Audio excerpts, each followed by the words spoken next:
नमस्कार मित्रों, चलिए पुनः शुरू करते हैं छत्तीसगढ़ शिक्षक भर्ती की दमदार क्लास को। हिंदी व्याकरण एवं शिक्षण शास्त्र की क्लास लगातार हम ले रहे हैं। 4 क्लास ऑलरेडी अपलोड हो चुका है, आप जाके देख सकते हैं। आज हम जो बात करेंगे 5वीं क्लास रहेगी हमारी, जिसमें आज हम संधि के प्रकार, संधि विच्छेद पर आज चर्चा करेंगे। बहुत ही इंपॉर्टेंट सेशन है, क्योंकि संधि विच्छेद से आपके 1 या 2 नंबर के प्रश्न अनिवार्यतः पूछे जाते हैं आपके एग्जाम में। बहुत इंपॉर्टेंट है। और आज मैं जिस तरीके से आपको संधि बताने वाला हूं, इसके बाद आपको संधि कभी दोबारा पढ़ने की जरूरत नहीं पड़ेगी। तो चलिए सीधे वीडियो पर आते हैं। और जो भी साथी अभी तक हमारे चैनल से नहीं जुड़े हैं, वो चैनल को सब्सक्राइब कर लेंगे, क्योंकि बिल्कुल निःशुल्क क्लासेस हम प्रोवाइड करवा रहे हैं।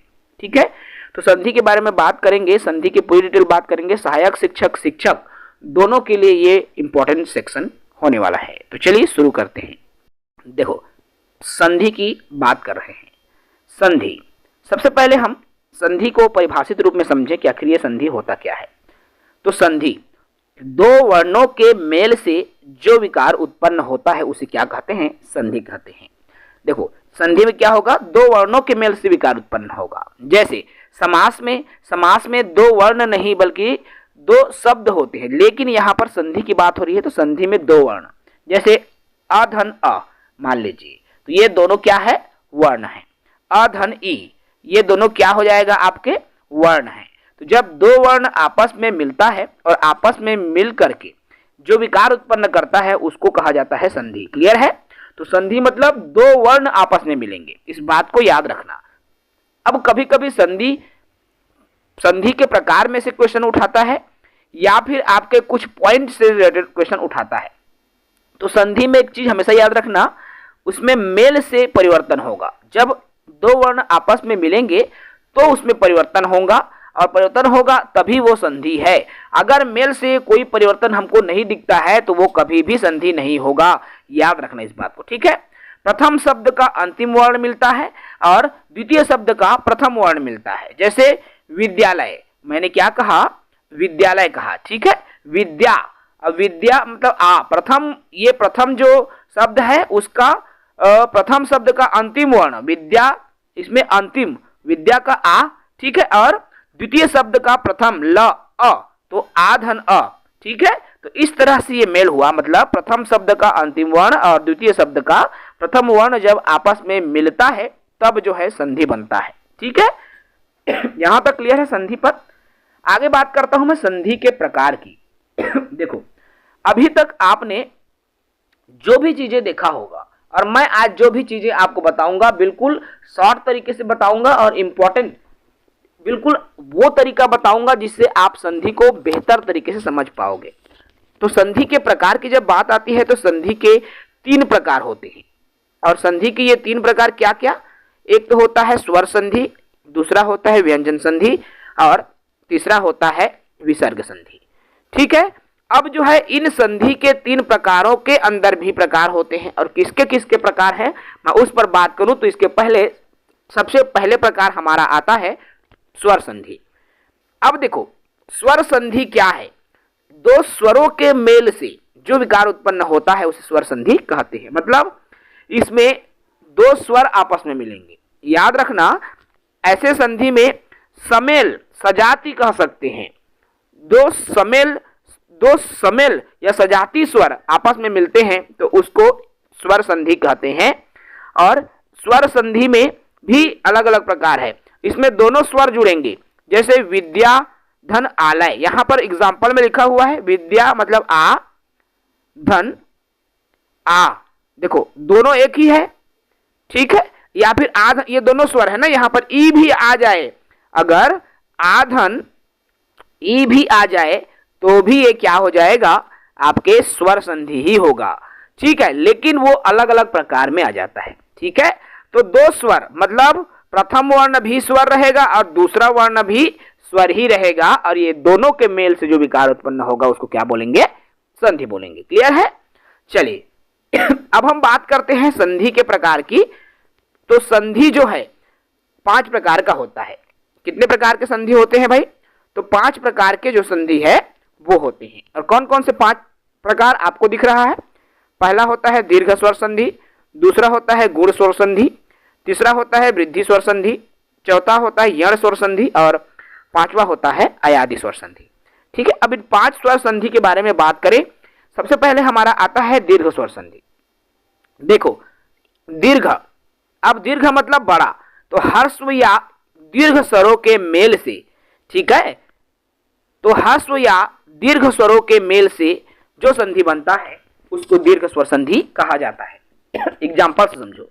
देखो दीर्घ, अब इसको पहले लाइन से याद रखना भाई। अगर आपको संधि के क्वेश्चंस को सॉल्व करना है आपको लाइन से याद रखना है। लाइन से कैसे? दीर्घ गुण वृद्धि यण अयादि, दीर्घ गुण वृद्धि यण अयादि, दीर्घ गुण वृद्धि अयादि, दीर्घ गुण वृद्धि यण अयादि। इस तरह से आप एक क्रम को याद रखो। और दीर्घ स्वर संधि, और दीर्घ स्वर संधि में देखो परमात्मा, परम मतलब म में अ। अब यहाँ पे परमात्मा में क्या क्या लगा है? अ धन आ, अधन आ बराबर ये क्या बना दिया? आ बना दिया। ठीक है, तो परम धन आत्मा बराबर परमात्मा हो गया ना। दूसरे पर बात करें कल्पंत, देखो कल्प मतलब यहाँ अधन, यहाँ का भी अ मिला है, अधन अ बराबर भी यहाँ पर कल्पांत हो गया, आ की मात्रा बन गया है ना। तो ये जितने भी है क अधन अ, और देखो ये जो संधि आपको दिख रही है दीर्घ स्वर संधि, और इस दीर्घ स्वर संधि में आपको कौन सी चीज का मेल हो रहा है? देखो आ का मेल अ से या आ से हो रहा है, दोनों एक ही जैसा है, सजाती है। अगर अ का मेल होगा तो यहाँ पर किसका मेल? यहाँ पर देखो एक तो हुआ है अ धन अ का, एक तो हो जाता है इसमें अ धन आ का, दोनों सजाती है ना। या तो हो जाएगा ई धन ई का मेल हो जाएगा, या फिर हो जाएगा ई और बड़ा ई का मेल हो जाएगा। तो इस तरह से देखो दोनों सजाती है, ई का हो रहा है छोटा ई से हो जाएगा या बड़ा ई से। तो जब इस तरह के मेल आपको देखने लगे, आपको दिखाई दे, तो वहां पर दीर्घ स्वर संधि होगा। जैसे अधन अ का मेल हो गया इसमें, ठीक है। ई धन बड़ा ई, छोटा ई धन बड़ा ई का मेल हो गया, बड़ा ई धन बड़ा ई का मेल हो गया, ऊ धन ऊ का मेल हो गया, मतलब ऊ धन ऊ। अब दोनों एकदम सजाती है, ठीक है, एक ही जैसा है। तो यहां पर जब दोनों, चाहे एक छोटा हो या एक बड़ा हो, लेकिन दोनों ही है ना, तो यहां पर दीर्घ स्वर संधि होगा, याद रखना भाई। क्लियर है? चलिए अब हम बात करें दीर्घ के बाद गुण स्वर संधि। गुण स्वर संधि क्या है? इसमें अधन, देखो इसमें आ के आगे ई हो तो ए उ हो जाता है और ओ री भी हो जाता है, ठीक है। तो कैसे? दीर्घ के बाद गुण स्वर संधि। अब देखो गुण स्वर संधि में क्या होगा, एग्जाम्पल को देखो और देखने के बाद समझो। देवेंद्र, देव धन इंद्र, व मतलब अ धन ई। अब अ धन ई बराबर यहां पर देखो क्या बन गया? अ धन ई बराबर ए बन गया है ना। देवेंद्र अ धन ई बराबर ए, क्या बन गया? ए। इसलिए देव धन इंद्र बराबर देवेंद्र हो जाएगा, ठीक है। तो याद रखना आ के आगे ई जब होता है तो ए उ बड़ा उ हो जाता है या ओ री भी हो जाता है, ठीक है। तो देव धन इंद्र देवेंद्र, और यहां पर आपको ए उ बड़ा उ री ओ यही चीज को आपको याद रखना है गुण स्वर संधि में। देखो जैसे जल धन उर्मी, जलोर्मी। अब अ धन उ बराबर ओ बन गया, क्या बन गया? अ धन उ, अ धन उ मिला तो ये बन गया ओ, जल धन उर्मी बराबर ये बन गया जलोर्मी, ठीक है। इसी तरह से तीसरा एग्जांपल है गुण में महाधन ऋषि। अब देखो महा में आ और आधन यहां पर ई मिला है, तो आधन ई मिला तो यहां पर क्या बन गया? री, तो महर्षि, ठीक है। तो इस तरह से जो मेल है वो हो जाता है। क्लियर है भाई? गुण स्वर संधि, दीर्घ, फिर गुण, उसके बाद आता है वृद्धि। अब देखो अब वृद्धि हो गया मतलब थोड़ा सा और बड़ा हो गया। कैसे? आ का ए हो जाता है, आ का ए ऐसे मेल होगा, अर्थात आ ए ऐसे जब मेल होता है तो ऐ तथा ओ औ आ का औ देखो आ का जब ए से मेल होगा तो आय बनेगा, आ का जब ओ से मेल होता है तो औ हो जाता है। इसको एग्जाम्पल से ज्यादा समझ में आता है, ठीक है। अब वृद्धि स्वर संधि देखो, वृद्धि कैसे होगी, एग्जाम्पल को पहले देखो। एक धन एक, एक चीज याद रखना, अ की मात्रा या औ की मात्रा यहां पर जब देखने को मिले डायरेक्ट तो आपको वृद्धि कर देना। देखो गुड़, दीर्घ के बाद गुड़, और गुड़ में ए की मात्रा ज्यादा देखने को मिलेगी हमको, ठीक है। और जहां वृद्धि होगी मतलब एक मात्रा में वृद्धि हो गई, ठीक है। गुड़ में एक की मात्रा मिलेगी और वृद्धि आया तो वो अय की मात्रा हो गया या औ की मात्रा हो गया। तो जैसे एक धन एक, एक है ना, तो आ धन ए, अब आ धन ए बराबर ये क्या हो गया, अय की मात्रा हो गया, अर्थात एक ही रहता है इसमें ना, तो अय की मात्रा हो गया, तो एक हो गया। इसी तरह से सदा धन अयव, सदैव, इसमें भी अय की मात्रा हो गया। या फिर देखो महाधन ओज, आधन ओ बराबर अ हो गया, महौज, ठीक है। तो ये अ की अर्थात अय की मात्रा या अ की मात्रा जब हमको दिखे तो वहां पर वृद्धि स्वर संधि है। दीर्घ स्वर संधि आपने जान लिया, दीर्घ में सजाती रहेंगे, अ का आ, ई, बड़ा आ, इस तरह से दोनों सेम रहेंगे। लेकिन गुण स्वर संधि में ए की मात्रा जहां आपको दिख गया, ओ की मात्रा आपको जहां दिख गया, वहां पर गुण स्वर संधि हो जाएगा। लेकिन वृद्धि स्वर संधि जहां पर अय की मात्रा दिख गया या औ की मात्रा दिख गया, देखो गुण में ए की मात्रा और ओ की मात्रा दिखेगा, याद रखना। और जहां पर वृद्धि हो गया वहां ए से अय हो जाएगा और ओ से औ हो जाएगा मात्रा, और उसी के आधार पर आपको उदाहरण को समझ लेना है, ठीक है। अब दीर्घ गुण वृद्धि हो गया। अब हम बात करते हैं यड़ स्वर संधि। यड़ स्वर संधि क्या होता है, अब देखो दीर्घ गुण वृद्धि सरल है, यड़ में आ जाओ। अब यड़ में हमेशा या व पैदा होता है, अर्थात जब भी हम कोई भी संधि को विच्छेद किए हैं और उसके बाद जब वो दोनों एक कहना चाहिए विग्रह के बाद जब आपस में जुड़ जाता है तो जो उच्चारण आता है उसके आधार पर यड़ स्वर संधि की पहचान करेंगे। एग्जाम्पल से देखो, अत्याचार को अति धन आचार, अर्थात ई धन आ। अब ई धन आ बराबर या देखो या, दोनों को एक साथ पढ़ के देखो तो क्या लग रहा है, या मतलब या हो जाएगा, ये क्या हो जाएगा, या। देखो अति धन आचार बराबर अत्याचार, या तो या आ रहा है ना, तो या उच्चारण में या आ गया और वह आएगा, तो यह आ गया मतलब यड़ स्वर संधि, क्लियर है। इसी में और देखो मधुधन आचार्य, अब मधु धन आचार्य, तो इसमें ऊ धन आ, उआ मतलब युवा हो जाएगा इसमें, तो क्या हो जाएगा मध्वाचार्य, तो ये यड़ स्वर संधि है, बहुत ही बेहतरीन तरीका, ठीक है। मात्र धन आदेश, देखो भाई मात्र ई धन आ, ये भी इसमें क्या हो जाएगा या, तो इसमें अच्छा ई धन आ, तो मात्रा देश, ठीक है, मात्रा देश, क्लियर है। चलिए अब देखो ईति धन आदि, ई धन अ, या तो इसमें भी इत्यादि, या और व उच्चारण या, तो तोड़ने से जब उसको हम जोड़ रहे हैं तो आ रहा है, तो इसी को क्या बोलेंगे, यड़ स्वर संधि बोलेंगे, ठीक है, माइंड में बैठ गया यार। अब हम बात करें स्वर संधि में, अंतिम है अयादि स्वर संधि। अब अयादि देखो, यड़ मने या व, अयादि मतलब अय आवो, इस तरह से आएगा अयादि में, याद रखना छोटी सी चीजें, उसके नाम से ही हमको उनके ट्रिक पर जाना है। अयादि स्वर संधि अय आय आव हो जाता है तो वहां पर अयादि स्वर संधि हो जाता है, क्लियर है।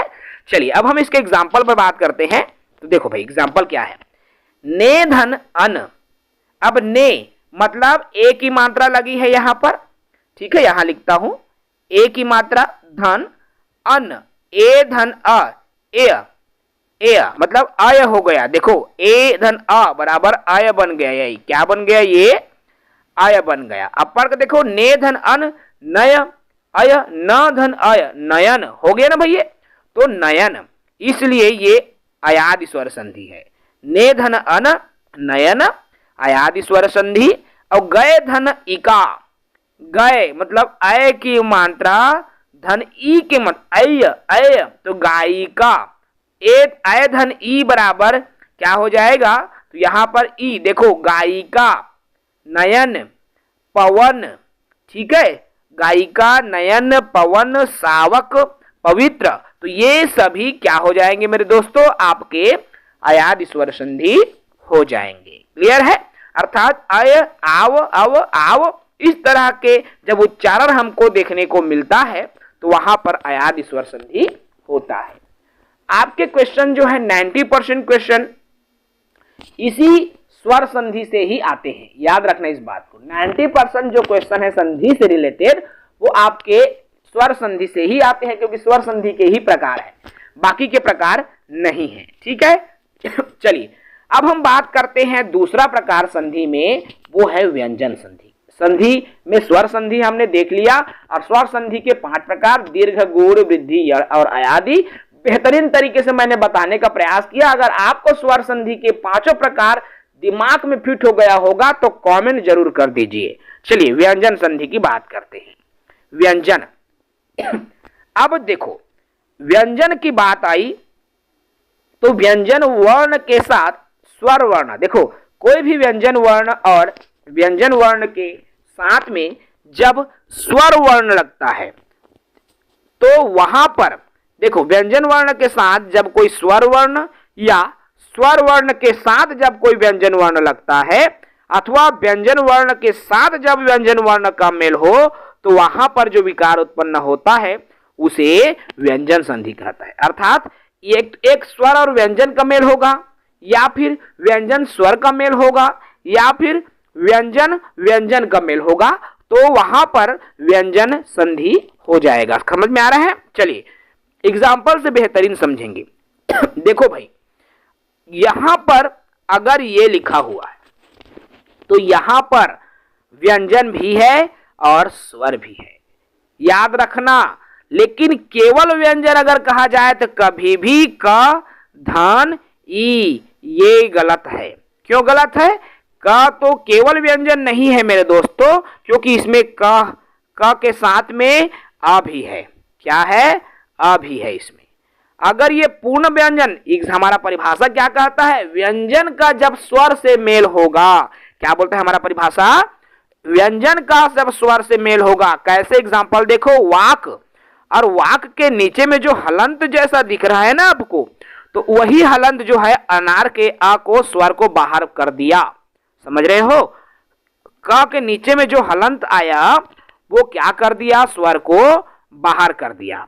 ठीक है, अब देखो यहां पर प्रथम शब्द के अंतिम वर्ण व्यंजन है, या फिर दूसरा शब्द के प्रथम वर्ण भी व्यंजन हो सकते हैं, या फिर दोनों के जो वर्ण हो सकते हैं।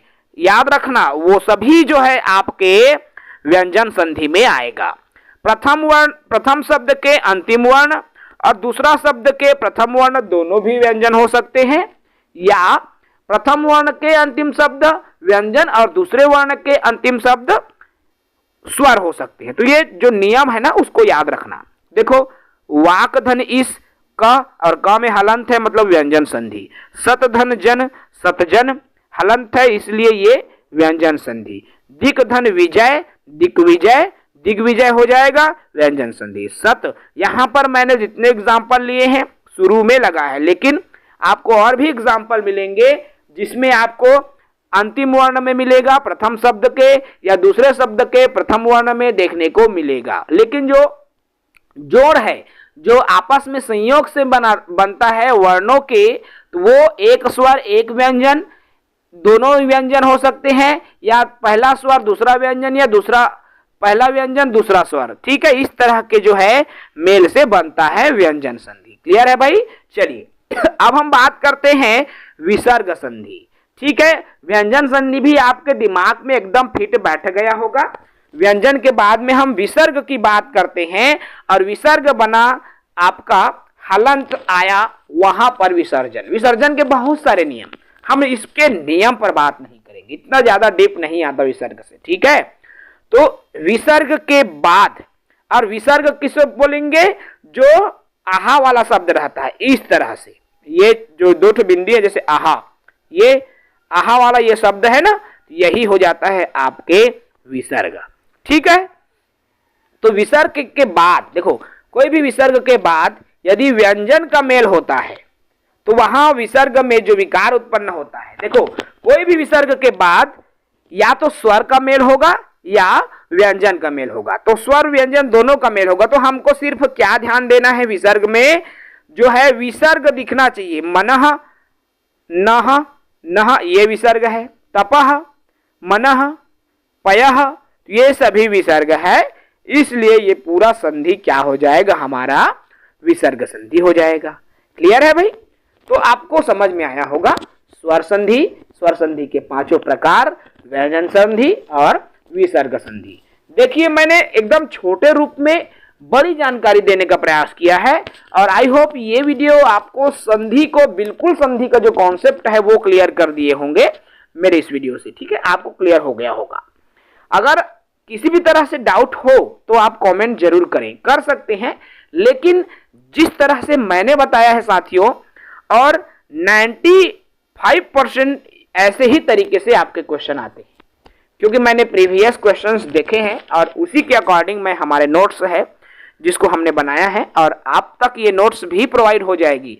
अगर आप ये नोट्स चाहते हैं तो प्ले स्टोर में जा करके सीजी जॉब एजुकेशन सर्च कर लीजिए और हमारे पैड बैच को ज्वाइन कर लीजिए। आपको पूरे विषय की नोट्स बिल्कुल आपको मिलने वाली है वहां पर, बहुत ही कम शुल्क के साथ। जी हाँ, बहुत ही कम शुल्क के साथ आपको जो है हमारी क्लासेस प्रोवाइड हो जाएगी। सभी विषयों की क्लासेस हैं, आपको मिल जाएगी और पीडीएफ नोट्स भी आपको मिलेगी। तो जो भी साथी नोट्स खरीदना चाहते हैं वो हमारे टेलीग्राम में, देखिए टेलीग्राम में तो नहीं रहता है, आपको हमारे एप्लीकेशन में जाना होगा और इसके लिए आपको सीजी जॉब एजुकेशन सर्च करना है, प्ले स्टोर में रजिस्टर्ड कर लीजिए और रजिस्टर करने के बाद में आपको परचेस वाले ऑप्शन में परचेस कर लेना है, ठीक है। आप परचेस करेंगे, आपको दिखने लगेगा परचेस्ड वाले ऑप्शन पर। क्लियर है? तो आई होप आपको संधि क्लियर हो गया होगा। नेक्स्ट वीडियो में हम इकाई 2 पर बात करेंगे और इकाई 2 में अन्य जो चैप्टर हमारी रहेगी हम उस पर चर्चा करेंगे। इस वीडियो में इतना ही। जय हिंद, वंदे मातरम, जय छत्तीसगढ़।